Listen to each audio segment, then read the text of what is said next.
You're useless. You can't even handle the chores or take care of the kids, let alone pay the alimony.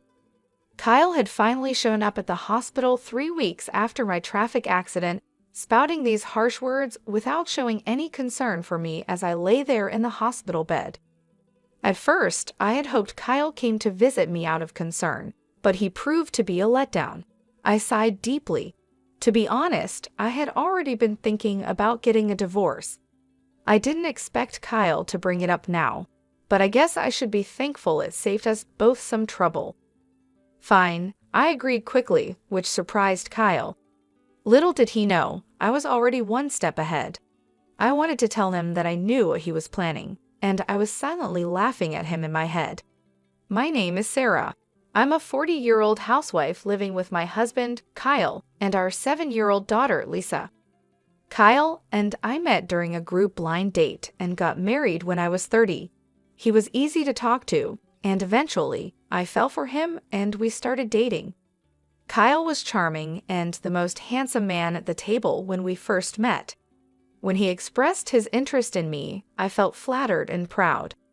Kyle was incredibly romantic in our early days.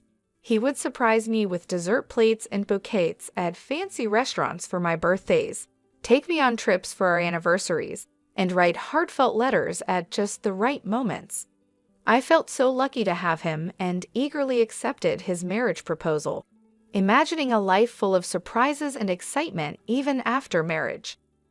But once we were married, things took a turn. "Hey Sarah, my dinner isn't ready yet? I've been working all day, and you can't even have dinner prepared when I get back? You're so lazy."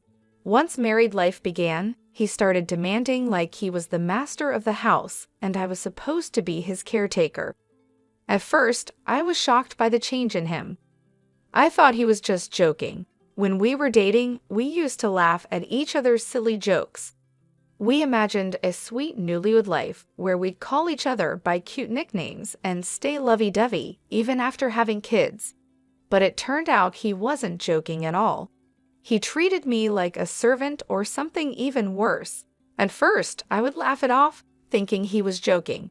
But gradually, I realized he was serious. He really saw me as his caretaker, and that was frightening.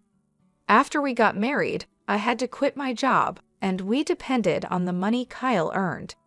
I was scared that if I didn't do as he said, he might cut me off financially, so I felt trapped.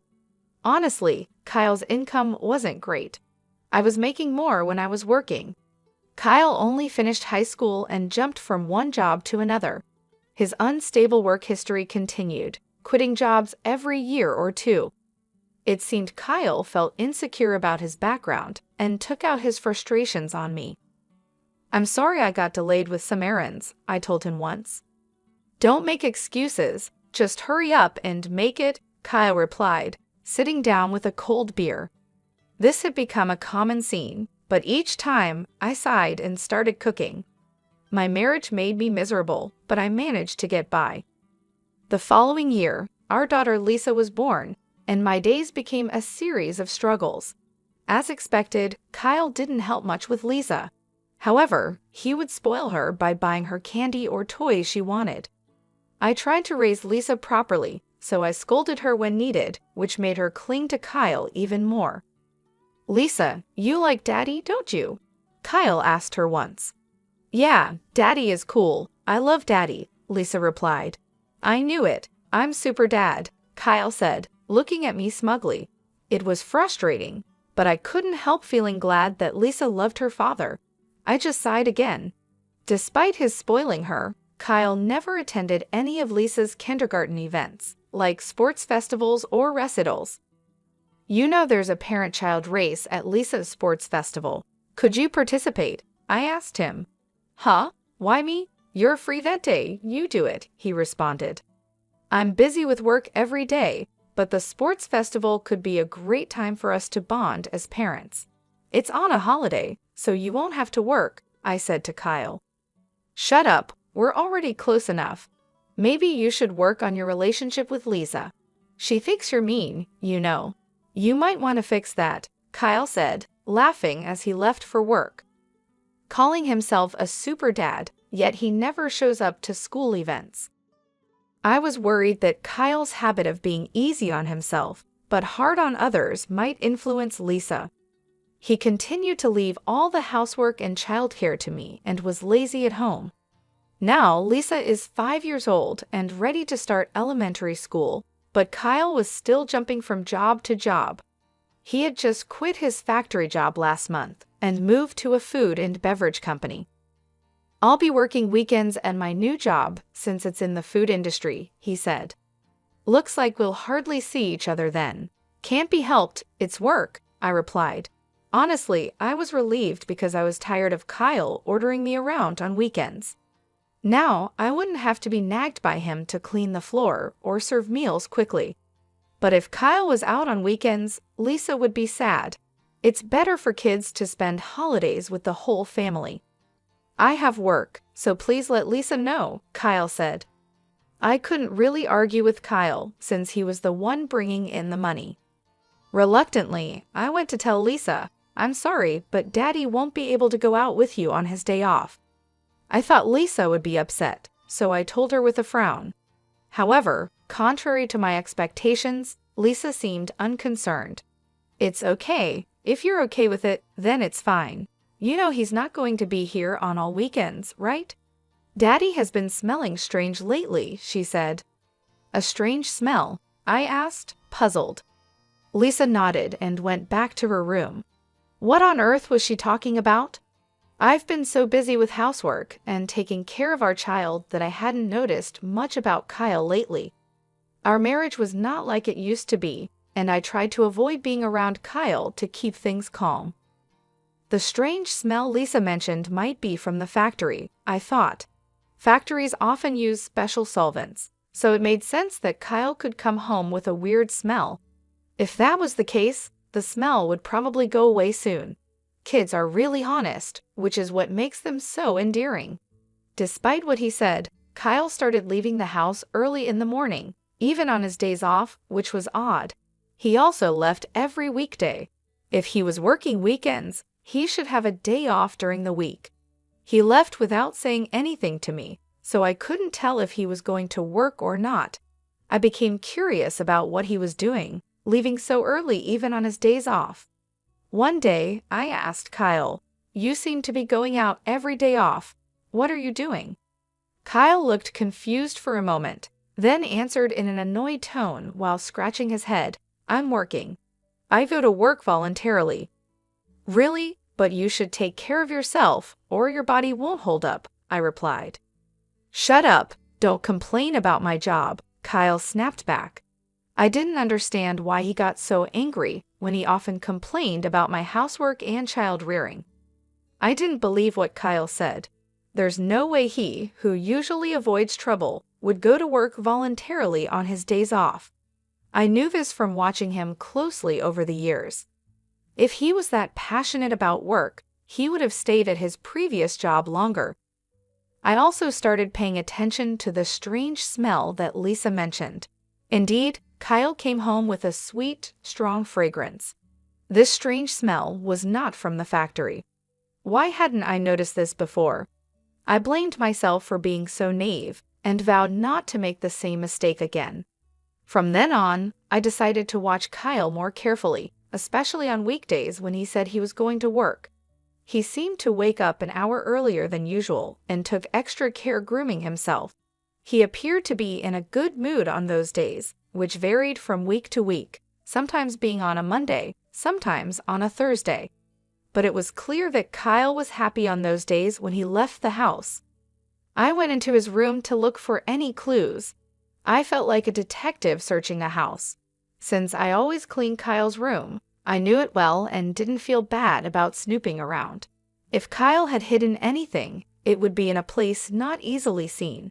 I searched carefully under the desk and bed. Finally, hidden in a candy tin in the closet, I found a bunch of letters. What were these? All the letters were from the same person, named Patricia. They had been sent through the mail. The oldest letter was from 4 months ago, and the newest was from yesterday. As I read the letters, I saw phrases like, "I regretted when we broke up, but now I really love you," and I want to go back to the time when I was with you." It sounded like something a lovesick teenager would say. At first, I thought maybe Kyle's ex-girlfriend was sending these letters on her own, but then I read a line that worried me. "I'm glad you like me again. I'm looking forward to our next date." This was from last week. It looked like Kyle was seeing this Patricia today. He was definitely up to something. I took photos of the letters with my smartphone as evidence. I thought about taking the letters, but I didn't want to make Kyle suspicious. Even with these letters, I felt I didn't have enough proof. After thinking it over, I decided to hire a private investigator to check on Kyle. 3 weeks later, the investigator gave me the results quickly. He brought photos of Kyle and Patricia close together in the park at night, and even a recording of them saying, "I love you" to each other. I accepted the facts calmly with solid proof in hand. I went to the municipal office and came back with a divorce form. Now that I knew Kyle was cheating, I had no reason to stay with him. I planned to confront him with the divorce papers the next time something happened. I returned home and let out a deep sigh. I was acting resolved, but honestly, I was heartbroken. I was upset with myself for having married someone as careless as Kyle. I was thinking about resting a bit before making dinner when my phone rang. "Hello, yes? Ah, Sarah, do you have time to talk?" "Yes, what's going on?" I was surprised to get a call from my father. He usually doesn't call me. "Actually, your mother and I were talking yesterday, and we're thinking about transferring our assets to you soon." "Huh? What happened?" My father ran a company that sold imported goods to Japanese corporations. I was the daughter of a big company president, but I never told Kyle about this. I thought it would make me sound boastful, especially since Kyle jumped from one job to another. "We're getting old and thinking about retiring. We thought about keeping the company going but didn't want to push it onto you, our only daughter, so we've decided to step back." "I see." I felt guilty about not taking over the company, but my parents respected my decision and had planned for the future. I was touched by their thoughtfulness.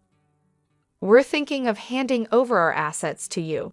Our total wealth is $17 million, but we're fine with just $3 million. We've decided to give you the remaining $15 million. "What? $15 million? I was shocked. That was more money than I could ever imagine earning in my lifetime. "Yes, there will probably be inheritance tax, but you'll still have plenty left. You won't have to worry about living expenses for the rest of your life," Dad said.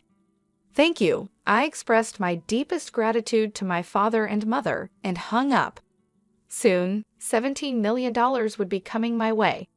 With that money, I wouldn't have any worries, even if I divorced Kyle. No offense to him, but he probably couldn't earn that much. I felt relieved and was in a daze for a while. I glanced at the clock. It was 6 p.m. I realized I needed to make dinner and checked the fridge, but there were no groceries left. I got ready to go shopping at the supermarket. My heart was light, but I had also felt a sense of urgency that Kyle might come home soon. As I was hurrying across the last crosswalk to the supermarket, the light turned green. "Watch out!" someone yelled, but it was too late. My body was already in the air, and then I hit the ground hard. The sharp pain shot through my head, and without understanding what had happened, I lost consciousness. When I woke up, I was lying on a hospital bed. The first thing I saw when I opened my eyes were my parents and Lisa. "Sarah, thank goodness," Mom said. Lisa was crying next to me. I gently stroked her head. "You were hit by a car and broke both legs. They say it will take 5 months to fully recover." 5 months. I felt dizzy thinking about being out of action for so long. From that day on, I was stuck in a wheelchair. Although the nurses took care of me, I felt frustrated and annoyed because I couldn't use my legs. During my stay in the hospital, my parents and friends visited me. My parents were taking care of Lisa now, since Kyle was always at work. I thought that was better for her. I was glad everyone visited, but Kyle never came. I started to doubt his care, thinking, Aren't we husband and wife? However, 1 week after I was hospitalized, Kyle finally showed up. Hey, feeling good? Kyle asked sarcastically. Yes, man, it's a mess at home without me, I replied lightly. Kyle always complained about my housework as soon as he spoke, showing no empathy. I sighed, thinking he would be at least a little worried about me. What can I do? I was in a car accident. I snapped back when Kyle looked at me with disdain and said, You're useless if you can't do housework or take care of the child. That's the worst, and you should pay alimony. He said such horrible things to his hospitalized wife. Initially, I had hoped Kyle came to visit out of concern, but he was still disappointing. I sighed deeply. Honestly, I had been thinking about getting a divorce myself. I hadn't expected Kyle to bring up divorce today, but it saved me the trouble of arguing. Sure, I said, and Kyle looked surprised when I agreed. Unfortunately, I know what you're up to, I wanted to say, laughing inside. Here's a divorce notice. I took out a filled-in divorce form from a bag that my mother had brought and held it in front of Kyle's face. You already had this. Kyle was briefly confused, his eyes wide, but then he took the divorce notice from me and filled in his name and address right there. I felt relieved knowing I wouldn't have to see Kyle's face ever again. I wanted to tell them the feeling was mutual, but I just watched him leave silently. Probably Kyle will remarry Patricia after the divorce. I don't know what kind of woman Patricia is, but it's sad to think she's going to marry someone as controlling and unpleasant as Kyle. I feel a bit guilty about Lisa, but deciding to leave was something I had thought about a long time ago. I promised myself I would take good care of Lisa. A month after Kyle left, my life was peaceful. The time without my husband nagging me felt like heaven. I was released from the hospital and started physical therapy. I decided to stay at my parents' house until my leg healed. My parents were angry at Kyle when they learned about the divorce, but they stopped pressing the issue when I told them I wanted to forget about him. Lisa doesn't seem lonely even without her father around and is going to elementary school happily. In the end, Lisa also noticed Kyle's domineering behavior and probably doesn't see him as a father anymore. I was convinced that divorcing Kyle was the right decision, but one afternoon, I got a call on my mobile phone. I ignored it when I saw Kyle's name, but the phone kept ringing nonstop. Eventually, I answered the call. Hey Sarah, when are you coming back? Kyle's words made no sense to me, and he sounded like he was about to start yelling. What do you mean, coming back? You remarried Patricia, didn't you? I replied. When I mentioned Patricia's name, Kyle sounded surprised and exclaimed, How do you know that?